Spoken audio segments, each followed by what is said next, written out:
그래서 요리 치료를 해보니 어, 참여자의 장애 특성과 발달 수준을 파악하고 진행해야 된다. 요리치료는 이렇게 이 참여자가 장애인일 수도 있고요. 넓은 의미로 하면은 유아에서 뭐 어르신까지 그들의 특성과 그들의 수준, 그죠. 그래서 제가 항상 우리 선생님들에게 인간 발달 단계를 반드시 익히고 공부를 해라. 그리고 그 단계별로 나타나는 특성들을 알고 있어야 된다. 물론 현장에 나가면 그 이론과 딱 맞지는 않지만 내가 이론을 알고 현장에 나가는 것과 내가 이론을 모르고 나가는 것은 너무나 다르다라고 해서 그들의 특성과 수준을 빨리 파악하고 진행해야 하며, 그리고 분명하고 구체적인 활동 목표를 세워야 되고요. 활동의 전 과정을 세부적으로 분석한 후 진행해야 된다. 여기에 이제 활동 전 과정을 세부적으로 분석하는 방법들도 나중에 공부를 할 겁니다. 세 번째는요, 참여자의 전체적인 분위기와 흐름을 파악하면서 진행을 해야 된다. 항상 눈은 전체를 보고 있어야 되고요. 제가 선생님들한테 항상 얘기하듯이 뒤통수에도 눈이 있다고 생각하세요 라고 얘기를 하거든요. 그리고 온몸으로 그 분위기를 감지하고 진행을 해야 된다. 한 사람에게 신경을 쓰면 다른 사람이 소외되는 일이 없어야 된다라고 얘기를 하거든요. 그렇다고 내가 내 자리에서 꼿꼿하게 서서 진행하면 안 된다. 온몸으로 이렇게 참여자가 있는 데를 다니면서 지켜봐야 되고요. 그 분위기를 빨리 익혀야 되는 게 요리치료를 하는 데 있어서 반드시 필요하다라는 말씀을 드립니다. 그리고 네 번째로는요, 전 과정을 언어와 동시에 행동으로 적시 연결해 줄 수 있도록 진행을 해야 돼요. 그래서 아까 제가 앞에서 꼿꼿하게 서서 진행하는 게 아니라 그 현장을 다 발로 뛰면서 한 분 한 분 어떤 특성을 가지고 있는지, 어떤 분위기인지, 어떤 수준인지를 돌아다니면서 활동을 지켜봐야 되는 그 이야기입니다. 그리고 다섯 번째 요리치료는 활동 과정을 일관성 있게 반복적으로 해야 된다. 그죠? 뭐 예를 들자면 그런 거예요. 첫 회기부터 가장 단순하게는 썰어요, 뭐 오이를 썰어요, 이제 썰어요라고 해서 칼을 사용해서 무엇을 써는 것을 했으면 썰어요 했으면 계속 썰어요 나가야 되고요. 썰었다가 잘랐다가 이러면 특히 장애인들은 좀 헷갈려 해요. 오이를 썰어요, 뭐 당근을 썰어요, 뭐를 썰어요. 그리고 뭐 이렇게 좀 일관성이 있는 단어를 사용하고 회기가 이제 거듭되고 라포가 형성되고 좀 친근감이 들고 어느 정도 익혀졌으면 이 요리 활동이 좀 익숙해졌으면 그때는 이제 다양한 언어를 사용하는 것도 하나의 방법이긴 하고요. 조리도구 사용하는 것도 그렇고요.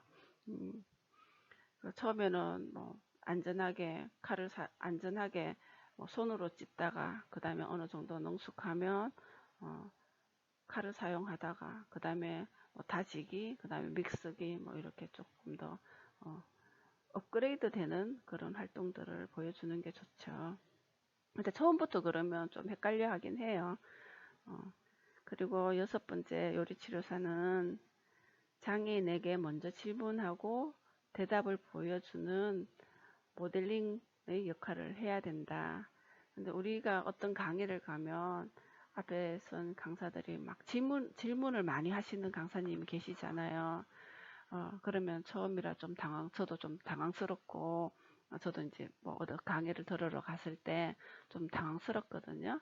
특히 장애인들은 처음 접하는 것들이 많고, 그리고 반복적으로 접했더라도 잊어버리거나 까먹는 경우가 많기 때문에 요리치료사가 먼저 질문을, 어제 우리가 활동한 거는 무엇이었을까요? 라고 질문을 했죠. 어제 우리가 활동한 것은 뭐 샌드위치를 만들었어요 라고 제가 질문하고 답을 했어요. 그래서 어제 우리가 무엇을 만들었나요?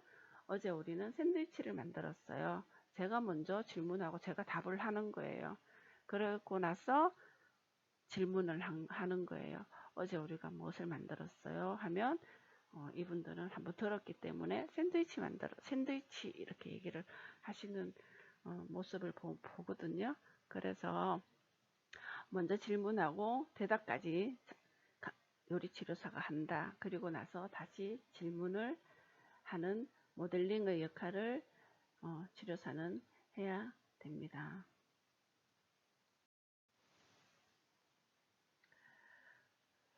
요리치료는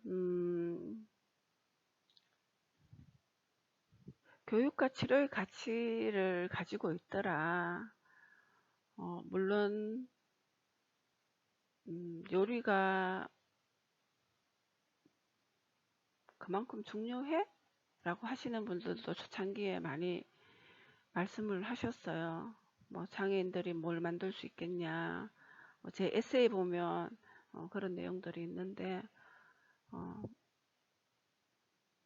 너가 뭘 만들어서 줄 거냐. 그들이 할 수 있는 게 뭐가 있겠어 라는 말들을 많이 하셨는데 이 먹거리는요. 그들에게 있어서 생명 유지 그리고 살아갈 수 있는 원동력이라고 생각이 들었어요. 그래서 어릴 때는 모르는데 점점 성장할수록 부모님들이 우리 아이가 밥이라도 할 수 있었으면 좋겠어요. 또는 요즘 조리도구, 조리기구가 잘 나오니 전자레인지에 밥이라도 데펴 먹었으면 좋겠어요. 라는 말씀들을 많이 하셨어요. 그래서 가장 간단한 거라도 가르쳐야 되겠다. 컵라면, 물 붓기, 조금 더 발전해서는 라면 끓이기, 좀 더 발전해서는 라면에 뭐 콩나물이라도 야채라도 넣어서 끓이기, 이걸 시작을 했었어요. 요새는 장애인들이 바리스타 공부도 많이 하잖아요. 2007년 그때에는 이 친구들한테 인스턴트 커피를 타는 거를 가르쳐 주자. 그리고 그 커피를 태워서 엄마에게 드리는 것도 하나의 목표였고요.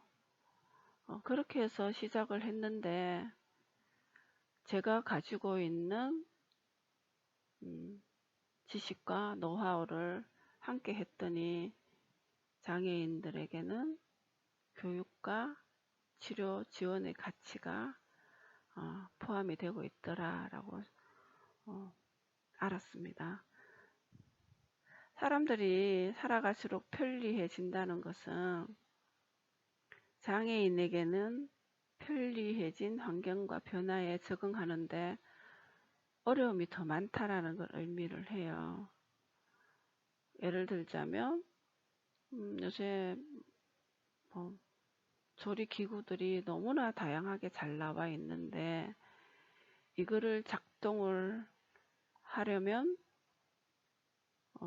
글씨도 알아야 되고 작동하는 순서도 알아야 되고 이런 일련의 절차들을 알아야 되기 때문에 가르쳐 줘야 될 게 더 많더라.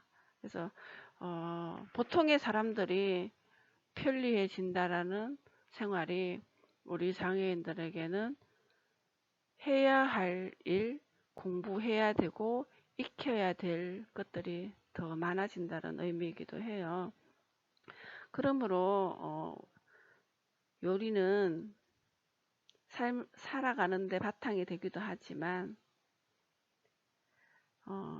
사람들이 어떤 관심과 시각을 가지느냐에 따라서 전혀 다른 방향으로 이게 가치가 있고 의미를 포함하는 결과물이 나타나기도 한다라는 것을 저는 현장에서 직접 알았습니다. 그래서 요리치료는 반드시 필요하고, 요리치료는 이러한 의미가 있고, 요리치료는 특히 장애인에게는 교육과 치료의 의미가 더 크다라는 것을 말씀드리고 싶습니다.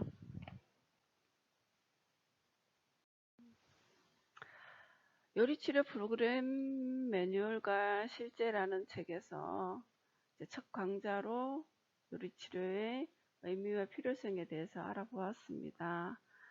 오늘 배운 것을 요약을 한다면 요리치료는 넓은 의미의 요리치료와 좁은 의미의 요리치료가 있더라. 그래서 넓은 의미의 요리치료는 요리활동을 매개로 해서 요리활동, 요리심리, 요리치료가 있는데, 요리활동과 요리심리와 요리치료는 대상자가 다 다르고요. 그리고 거기에 기반이 되는 이론들이 다 다르다는 것을 알고 계시면 되겠습니다. 그리고 요리치료를 진행하는 치료사들은 이런 공부와 이론을 바탕으로 현장에서 진행했으면 좋겠다라는 것을 말씀을 드렸고요. 다음 시간에는 생애 주기별 요리치료에 대해서 공부하겠습니다. 그래서 유아동에서 어르신에 이르기까지, 그리고 장애인에게 필요한 요리치료는 어떤 게 있는지에 대해서 공부하도록 하겠습니다. 저희 강의를 들어주셔서 감사합니다. 한국요리치료연구소였습니다.